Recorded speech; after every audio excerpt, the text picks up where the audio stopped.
Hello दोस्तों और स्वागत है आपका।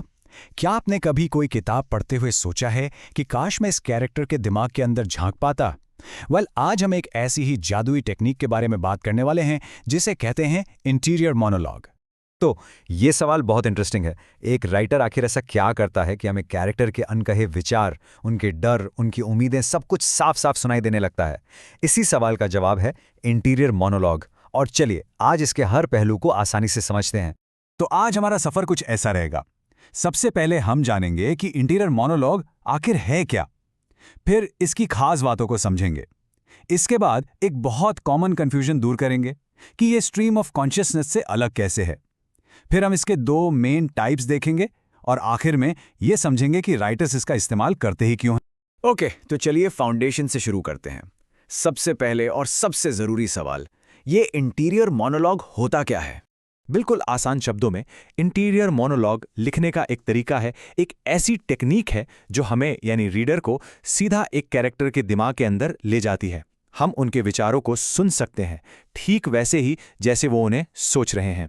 ये कैरेक्टर की कॉन्शियसनेस यानी उसकी चेतना का एक डायरेक्ट विंडो है। और हाँ, एक बहुत ज़रूरी बात, ये एक बिल्कुल शांत और निजी अनुभव है। इससे आप प्ले या नाटक के सॉलिलोक्वी से कंफ्यूज मत करना। सॉलिलोक्वी में कैरेक्टर स्टेज पर अकेला जोर से बोलकर अपने विचार बताता है, लेकिन इंटीरियर मोनोलॉग ये तो दिमाग के अंदर चलने वाली खामोश गुफ्तगू है जिसे कोई और नहीं सुन सकता।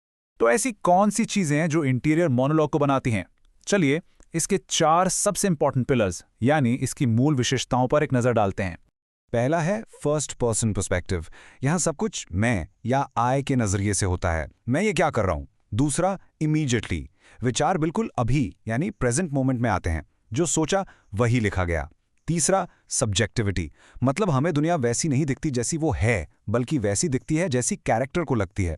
उसकी अपनी यादें, उसके अपने अनुभव सब मिले होते हैं। और चौथा, नॉन लीनियरिटी। अब देखिए, हमारा दिमाग एक सीधी लाइन में नहीं सोचता है ना। एक पल हम काम के बारे में सोचते हैं, अगले ही पल बचपन की कोई याद आ जाती है। इंटीरियर मोनोलॉग बिल्कुल इसी तरह पास्ट, प्रेजेंट और फ्यूचर के बीच जंप करता रहता है। अच्छा, अब आते हैं उस टॉपिक पर जहां सबसे ज्यादा कंफ्यूजन होता है, इंटीरियर मोनोलॉग और स्ट्रीम ऑफ कॉन्शियसनेस। ये सुनने में एक जैसे लगते हैं, पर इनमें एक बहुत ही इंपॉर्टेंट फर्क है। चलिए इस पजल को सॉल्व करते हैं। देखिए, इंटीरियर मोनोलॉग में फिर भी एक स्ट्रक्चर, एक लॉजिक होता है, ग्रामर ठीक होती है, जैसे कोई अपने मन में खुद से बात कर रहा हो। एग्जाम्पल देखिए, मुझे स्टोर जाना चाहिए, क्या मेरे पास पैसे हैं? बिल्कुल साफ है। लेकिन स्ट्रीम ऑफ कॉन्शियसनेस ये विचारों, फीलिंग्स और यादों का एक तूफान है। इसका एग्जाम्पल देखिए, स्टोर, पैसे, ठंड, कोट, लाल बटन, उसने ऐसा क्यों देखा? यहाँ कोई ग्रामर, कोई लॉजिक नहीं है। ये दिमाग का एक अनफिल्टर्ड बिल्कुल रॉ फ्लो है। बहुत खूब। अब जब हम बेसिक्स और फर्क समझ गए हैं तो आगे बढ़ते हैं और इंटीरियर मोनोलॉग के 2 मेन प्रकारों को देखते हैं, डायरेक्ट और इनडायरेक्ट। डायरेक्ट इंटीरियर मोनोलॉग में राइटर पूरी तरह से पर्दे के पीछे चला जाता है। आपको कोई नरेटर नहीं मिलता, आप सीधे कैरेक्टर के दिमाग में होते हैं। जैसे, आज धूप कितनी तेज है, मैंने काले कपड़े क्यों पहने? इसके आगे पीछे उसने सोचा जैसा कुछ नहीं होता। दूसरी तरफ इनडायरेक्ट इंटीरियर मोनोलॉग में नरेटर यानी कहानी सुनाने वाला मौजूद रहता है।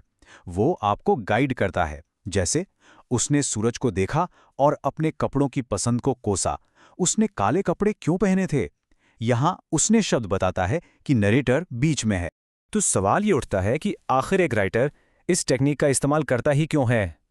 इसके पीछे उसका मकसद क्या होता है? इसके कई पावरफुल रीजंस हैं। पहला, कैरेक्टर डेप्थ। इससे हमें कैरेक्टर को अंदर से जानने का मौका मिलता है, उसकी असली मोटिवेशंस क्या हैं।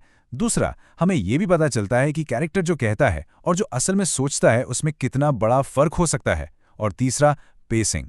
राइटर इसका इस्तेमाल करके टाइम को स्लो डाउन कर सकता है। सोचिए, एक सीन है जहां कोई बॉम्ब डिफ्यूज कर रहा है।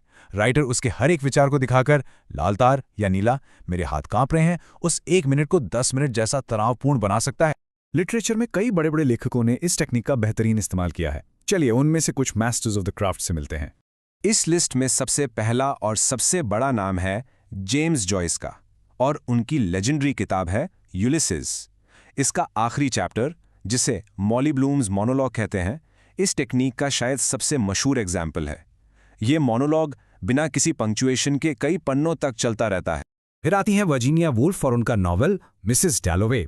वुल्फ का स्टाइल बहुत ही लिरिकल और पोएटिक है। वो बड़ी खूबसूरती से एक कैरेक्टर के विचारों से दूसरे कैरेक्टर के विचारों में चली जाती हैं और आपको पता भी नहीं चलता। और हम विलियम फॉकनर को कैसे भूल सकते हैं।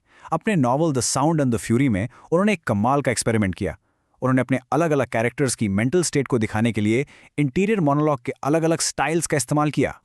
तो अब एक सवाल आपके लिए, अगर आपको किसी भी एक फिक्शनल कैरेक्टर के मन की बातें पढ़ने का मौका मिले तो आप किसे चुनेंगे?